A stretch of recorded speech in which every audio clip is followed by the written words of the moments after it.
Funky Mike, in and out. So, because I'm short, I'm push down, yeah. I don't know how much relevance I have in this town today, or Vancouver, but I do remember being at the Literary Storefront vaguely back in, would be 78, 79, or 81 of those times with Fred Cogswell.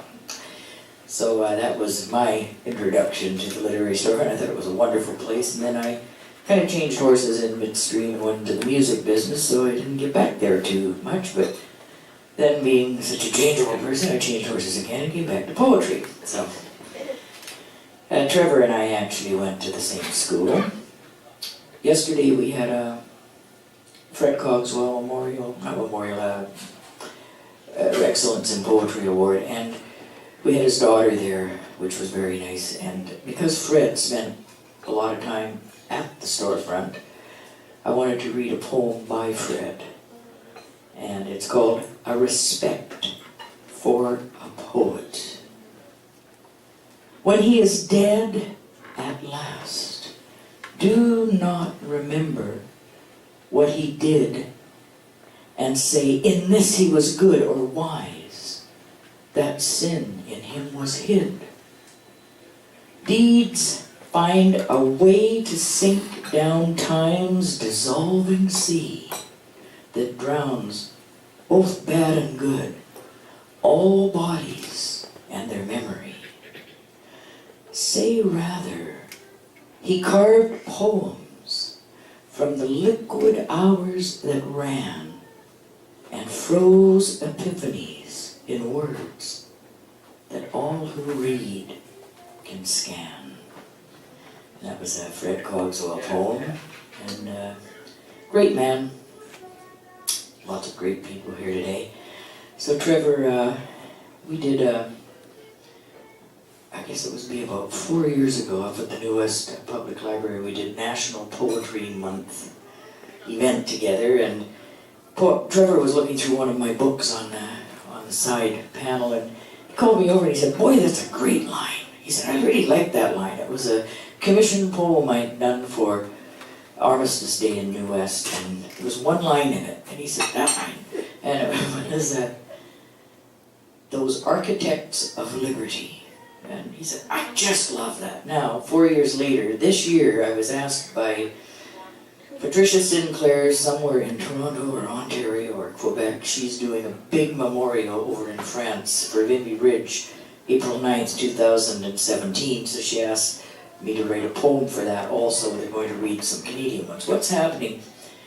The soldiers from Vimy Ridge, the Canadian soldiers, brought back acorns from a tree there. They planted them here in Canada. The oak tree grew. There's acorns for that. They're taking them back and planting them at Vimy Ridge in the 100-year ceremony. So it's going to be quite wonderful, quite beautiful. And a lot of Canadian soldiers really were the reason that ridge was taken. I mean, we were very, very, very aggressive in fighting the bad guys. A lot of people lost their lives. So anyway, thank you, Trevor, for that, or I wouldn't have actually put as much connotation on those lines, but everything you say sticks in my head and resonates, because you're so important, Trevor. And Mona Furtig did a wonderful thing starting the Literary Storefront. I mean, would we even be together today here, the people that are here, without her doing that? Probably not. So, she's a catalyst for the arts. I am not going to take up too much time, but Trevor asked me to do a couple of my own poems, so I'll speed through them, stall on the words you should listen to. A couple of my favorites. The first one is about arts through the ages. It's called Tumbling Down.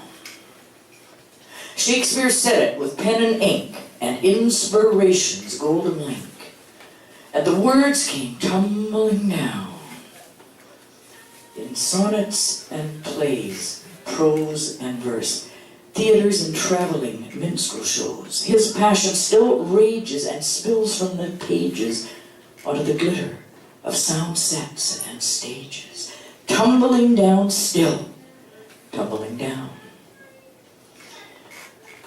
Mozart said it in notes and keys, in compositions and symphonies, and the music came tumbling down, illuminating the darkness undressing, saints, sinners, and lovers confessing the agonies and ecstasies and serenades and rhapsodies, tumbling down still, tumbling down.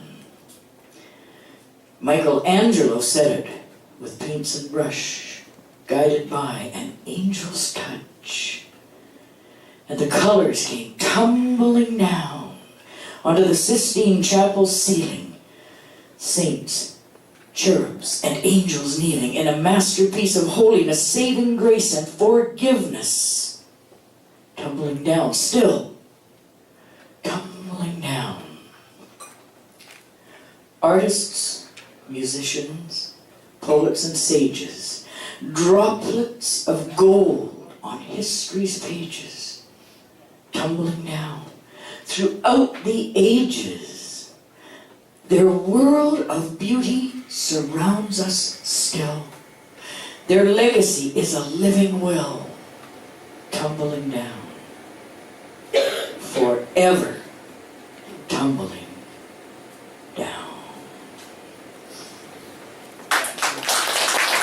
Thank you so much. And I'm just going to do one last one because I hate to read and run, but I have an appointment I cannot cancel.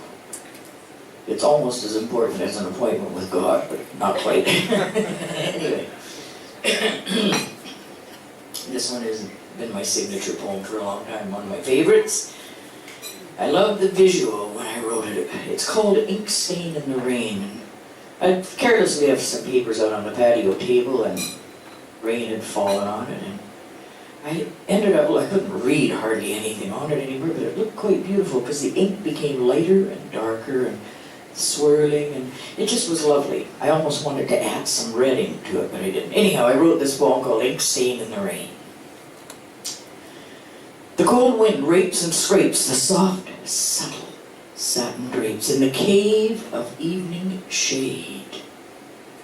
Under gunmetal sky, cracked, splintered, and dry, we play our tragic masquerade. On the mantle of doom and foreboding gloom, we reach for this feeling we're chasing. We can't quite grasp enough of it, just a quick silver touch of it. This dream daughter time is erasing. Then I feel your heart slip, so I tighten my grip on the trembling lip of this storm. Your body's a river, a fast-running shiver, and I can't seem to keep myself warm. Engulfed by the ocean and fading emotion, you let go of my hand. Tide sweeps you away, but bids my heart stay. Nothing is as we planned.